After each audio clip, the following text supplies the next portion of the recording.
आपके साथ क्या घटना घटित हुई है?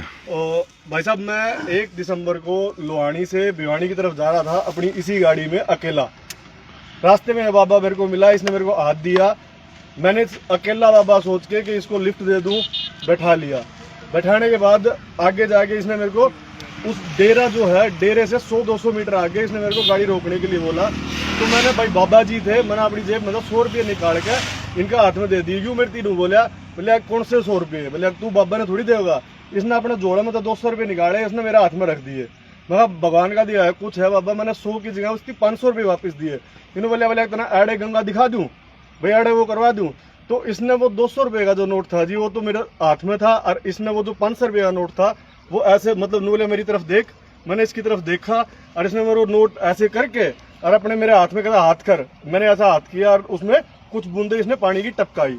उसके बाद मुझे ऐसा एहसास हुआ कि मैं किसी सम्मोहन में हूँ। इसने मेरे को बोला, बोले मखा बाबा कोई बात नहीं, तेरे पैसे कैसे ले जाऊंगा? बोले फोन में तो होंगे, फोन में तो होंगे। मखा हाँ फोन में हूँ। बोले अल्लाह नंबर लिख, नंबर लिख।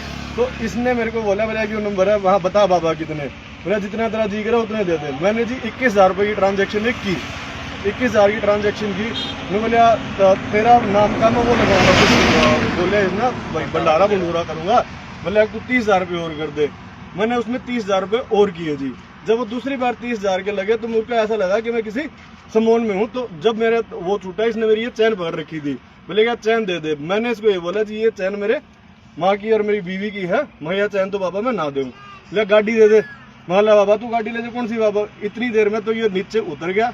उसके बाद मैं चला गया वहाँ से। थोड़ी देर आगे जाके मेरे को जब ऐसा एहसास हुआ कि मेरे साथ कोई धोखाधड़ी हुई, तो मैं कहा ठीक है, मैं उसको जानता नहीं पहचानता नहीं। वो नंबर जो जिस नंबर पे किए थे, मैंने 1-2 बार उस नंबर पे फ़ोन किया, वो नंबर किसी ने उठाए।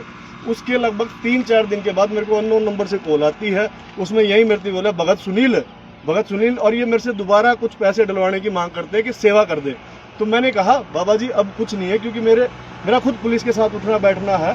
तो उसमें उन्होंने बोला कि तेरे पास डिटेल नहीं है ना, तो ट्रांजैक्शन नंबर से तू कुछ नहीं कर सकता। अगर वो बंदा होता तो तू कंप्लेंट कर सकता। तो मैंने अपनी तरफ से तसल्ली कर ली। तो उस समय आपके साथ लगभग 51,000 रुपए की धोखाधड़ी हुई थी। तो हो चुकी थी। आज आपके साथ कैसे ये बाबा जो आपको टकराए हैं? दोबारा सर जी चरखी दादरी से हिसार जा रहा था।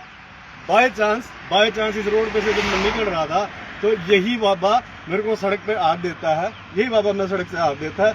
जैसे मैं गाड़ी बाद में लेके आता हूँ, मैंने मिल गया, मैं जैसे गाड़ी से उतरा, मैं बाबा कैसे, तो ये मेरे को देख के भाग लिया जी। मैंने इसका पीछा किया। बाकी सब मेरे ख्याल में जो चश्मदीद है उनको देखा। ये बाबा वहाँ से अपना जोड़ा झपटा फेंक के पहले इस तरफ खेत में गया, फिर उसमें से मैं गाड़ी घुमा के यहाँ लेके आया, फिर यहाँ से भागा। फिर कोई ट्रैक्टर वाले ने रोका इसे, और फिर वहाँ से जाके फिर जब भीड़ थी, 1-2 भाई थे मेरे ख्याल में, ये थे इन्होंने मेरे से पूछा क्या हो गया। मैं कहा बाबा धोखाधड़ी करा लोगों के साथ, और मैं बाज रहा, ये सड़क के सड़क बाज रहा था।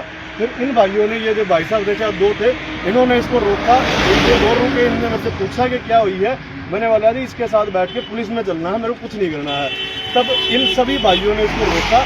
तो मैंने बताया 112 नंबर पे फ़ोन की, और अब हम 112 का वेट कर रहे हैं। सभी की मदद से आपने इस बाबा को काबू कर लिया है यहाँ पर जो। सबकी मदद। तो आपका यही आरोप है कि यह बाबा धोखाधड़ी करके लोगों से जो है जालसाजी के तहत जो है पैसे ऐंठ रहा है? तो मेरी किस्मत थी कि दोबारा बाय चांस भगवान ने मेरे को इससे दोबारा मिलाया है। नहीं आज तक ये पता कितनों को लूट चुके होंगे।